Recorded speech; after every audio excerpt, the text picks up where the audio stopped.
All right, episode 7 of the Poker Vlog. We got 8-7 of clubs in our very first hand in a multi-way situation.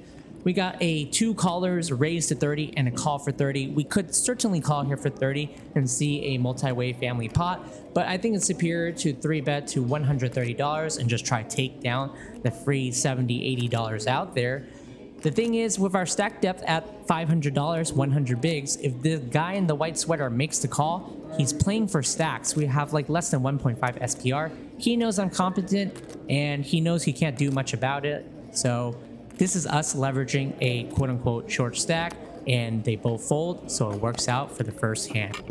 On to the next hand, we have a set of 6s on King 6 Deuce Rainbow. We essentially have the nuts. I forgot to turn it on for pre-flop recording. Just warming up in the session. Won't happen again throughout the rest of the vlog, hopefully. We're seeing a multi-way, 5 ways to flop. I forgot to edit in 1 extra players, so do forgive me, but we're going to bet 35 into $100. I do perceive that number to be a little bit incorrect. It should be an extra $20 or $25 out there, so I'm actually even betting smaller than what you may be thinking. Anyways, we get 1 call, we get 2 call. Loves the word range is 575 to my immediate left. He will be a very important villain, so keep that in mind in the rest of this vlog. AFK Gramps makes the call, and random sweater, older Asian guy makes the call as well. But for some reason I edited him out. I don't know why. He was supposed to call. He's not supposed to fold. So sorry for that editing. Therefore, I wrote that in the top right for you guys. To the turn is $205 out there. Ace of diamonds. There are 3 other players, so do not be mistaken. It goes check, check, check. 3 people check to me. And now with $205 out there, well, we got to start sizing up. We're going to target king, queen specifically. Target occasional pocket... Well, targeting pocket deuce is not really a thing. We're going to get check raised. So ignore that analysis. We're just specifically targeting king, queen, high king X's. We're targeting backdoor gutters with the flush draws like 5-4 diamonds, 3-4 diamonds, and occasional like deuce 3 diamonds. Range man asks me, do I have whites? I don't say anything. I nod no. I like when someone asks me, do I have whites? Unless he has pocket kings and he trapped the flop, which would be a pretty good play by him. Guess. Well, it's not really a good play, just cooler to me. He jams in his $600 stack. I take a second to realize what's happening. I put in the rest of my chips. This is literally like my first hour in. He says ace is good. He says ace is good. Okay, I show pocket sixes. He says that's even better. You know, it's funny he says ace is good because later after he runs his stack up, which he will, he proceeds to tell me he had ace king. So he lied in one sector, either then or before. I don't know who's lying. It would be weird to be lying before though. Anyways, Aggro Pro raises to 20. I 3-bet to 60. If you look in the solver, this is a 100% fold. You never 3-bet H-Jack against a under the gun open. It's just suicidal. He 4-bets me to 190, and that's what I deserve because I don't listen to what solid poker sounds like. I get punished. But to be fair, I like to 3-bet Ace-Jack, even though a lot of times you're going to get punished because general population won't punish you. It's just because that guy's a good player. We raised to $15 with pocket kings. This guy's on tilt. He makes the call, and we flop literally the nuts because he's on tilt and he only has $200. It's gonna be very easy to stack him. We're gonna bet half pot for $15, and hopefully, you know, he comes along. But he gives me better than coming along. He's going to check raise to $45. That's pretty gross.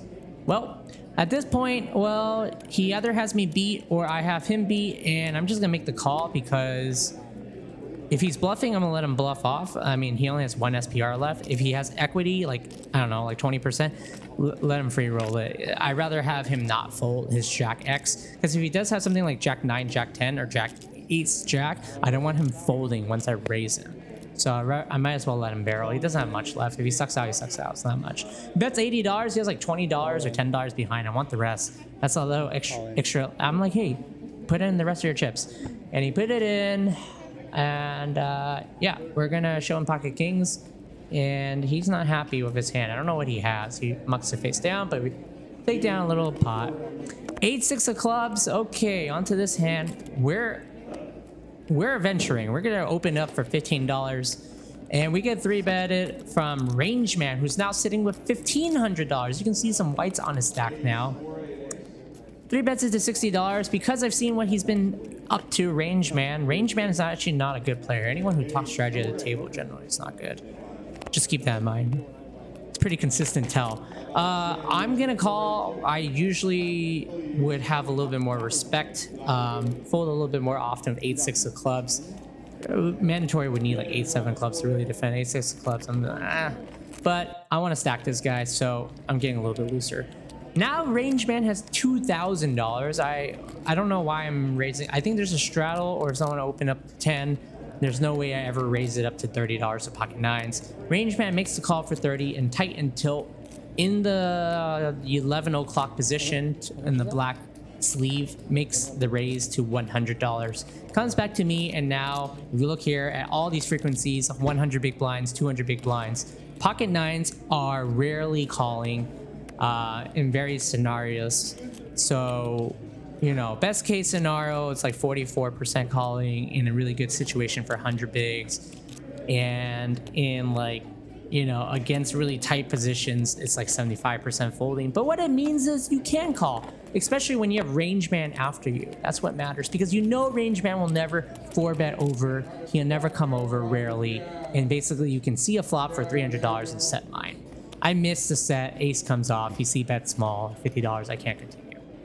On to the next hand, Range Man's stack continues to grow, is now $2.5 thousand after like 2 hours. I don't know how he's doing it. We're playing blind on blind, no chop. I raise it up to $20, he's gonna make the call. To the flop, it's Jack 7 deuce.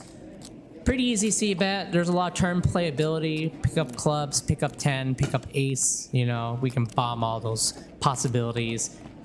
Bet the 15, he makes the call. $70 to turn. Let's see what we get. And it's a brick, 6 of spade.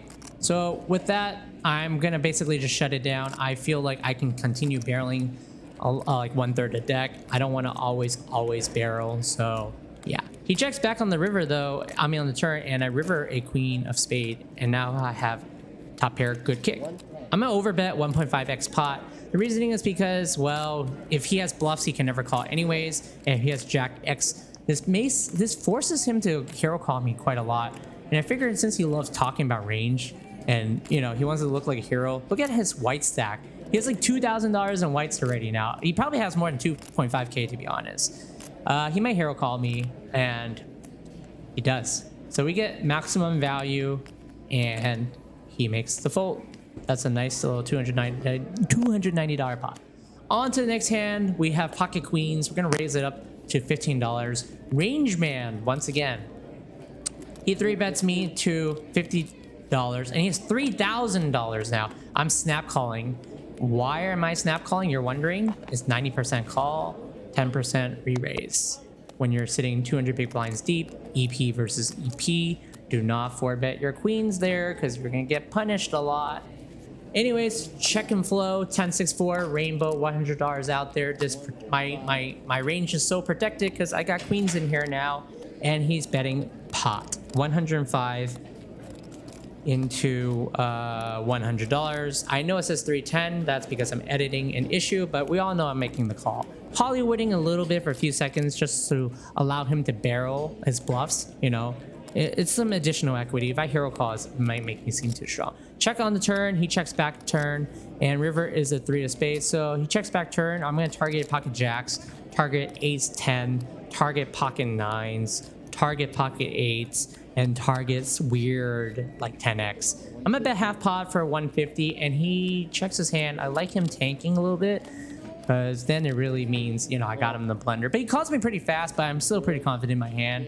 Show pocket queens. He shows me king jack offsuit. Okay, I value own myself for half pot. He 3-bet me EP versus EP with king jack off. Okay.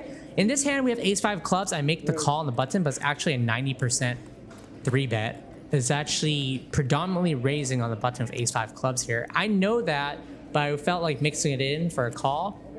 Now I get squeezed to $130 from tight safe, and now it's a 92% fold. I'm going to play in opposite of what GTO wants. It wants a 90% squeeze from me. I make the call, and then it wants a 90% fold from me, and then I make the call. We're going heads up to flop, $320 out there. I defend for $130 with ace 5 clubs on the button. Tight safe with $700 out there. This is his range is about 25% check and a lot of betting. We expect to see a lot of betting. And let's see what his sizing does. We're not going anywhere. We have ace, good turn playability with some clubs. Can hit a 5. He bets $70 into 320. I believe that is right above 20% pot. I'm going to make the call. If you look in the solver, ace-5 clubs, 100% calling here.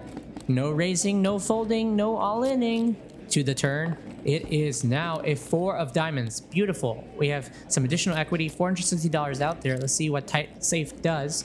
We prefer if he stops betting. If he stops betting, his kings, jacks, air, he bets $140. Well, it's pretty small. He bets 1/3 pot. But it's actually pretty consistent. He has a 20% 1/3 pot bet. So good for him. He's playing pretty well, actually. And now, what do you guys think? Should we just fold and give it up, or should we call? GTO says 100% call. Because you called pre-flop, now you're here, and you got some equity. You can hit a 5, you can hit a deuce. Definitely can hit a deuce. Sometimes can hit a 5. Sometimes can chop. 7 of clubs on the river. $740 out there. This pot has ballooned, and I'm not really supposed to be here with ace-5. Keep that in mind. He bets small, really small. $140 again, same bet.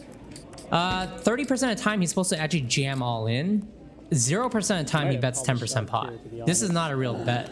That's why I said I might have called a shove, to be honest. I knew in real time I'm supposed to call a shove. Ace-5 is calling 100% of the time on this river, but keep in mind, it was 92% folding pre-flop. I'd say it's too cheap. I make the call. It is what it is. And he shows me ace-jack offsuit. He played pretty well up until the river. Everything was inflow. River, he's supposed to jam like 50% of the time. Actually, no. River, he's supposed to jam like 90% of the time. There's no betting small. He could bet like maybe 2/3, like the other 20% of the time, but he's supposed to bet big. Anyways, on to the next hand. Tight versus safe. Tight safe again. He raises it to $20. I'm gonna 3-bet him. Revenge.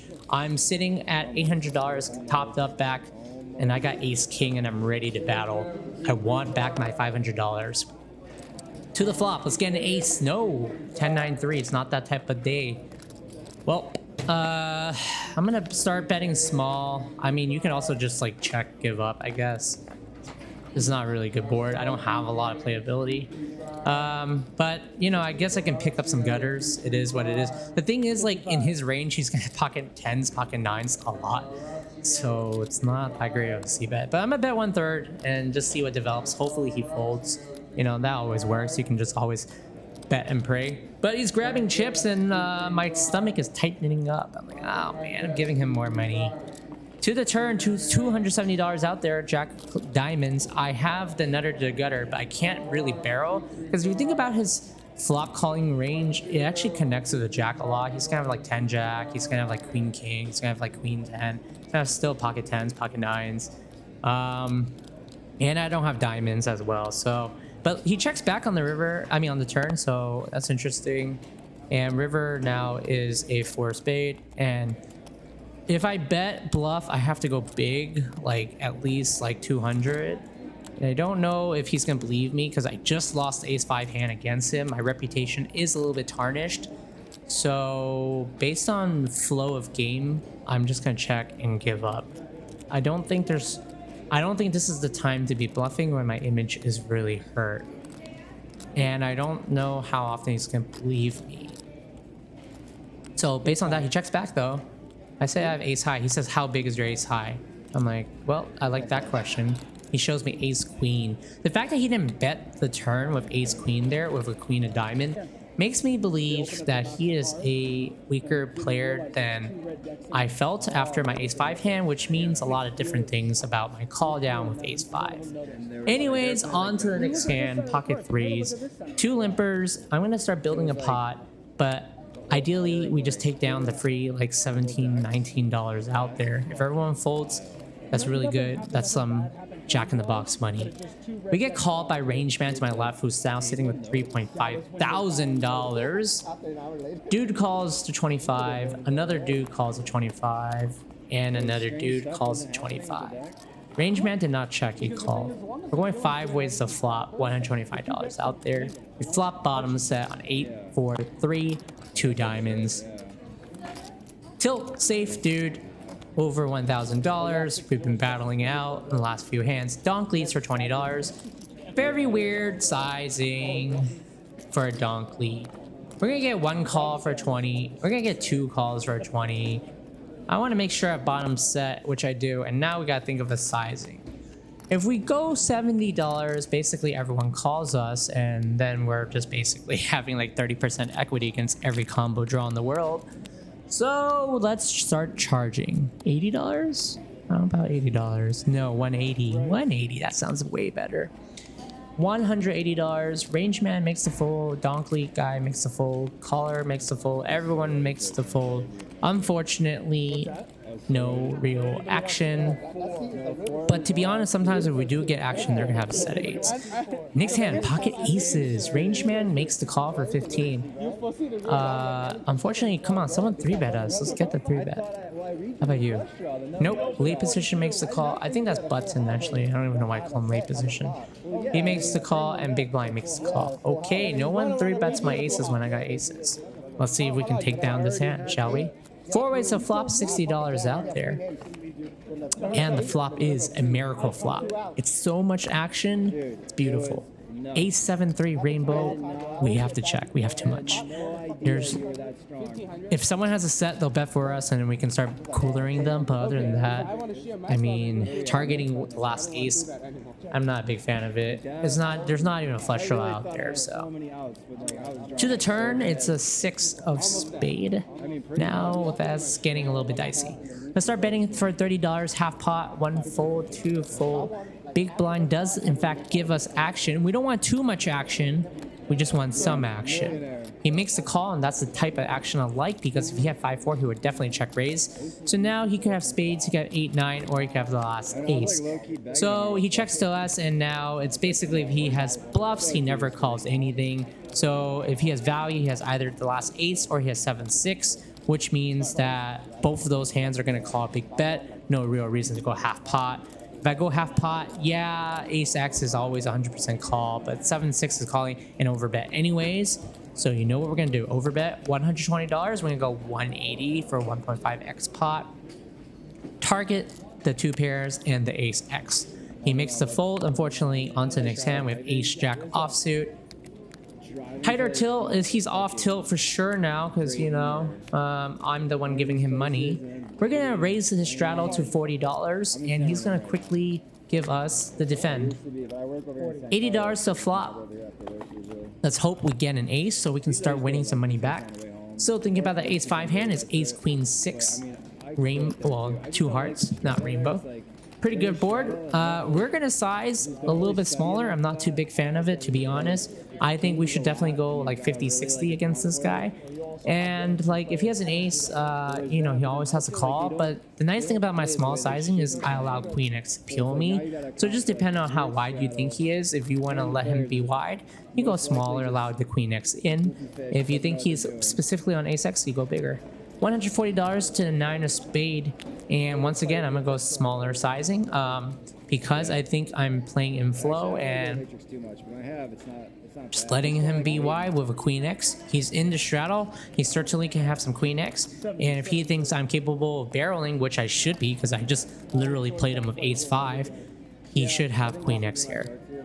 He makes the call for $70. We're gonna see a river for $280, and the river is amazing, beautiful, 6 of diamonds. We get essentially counterfeited. Now if he has an ace, he plays the queen and we chop. And I guess at this point I'm pretty tilting in my mind because this is my last orbit before I got to go. I only can play 4 to 5 hours each session because I have things to do after. If you like this analysis, if you like these videos, please be sure to subscribe and follow me for my next week content. I release 2 episodes every week. See you then.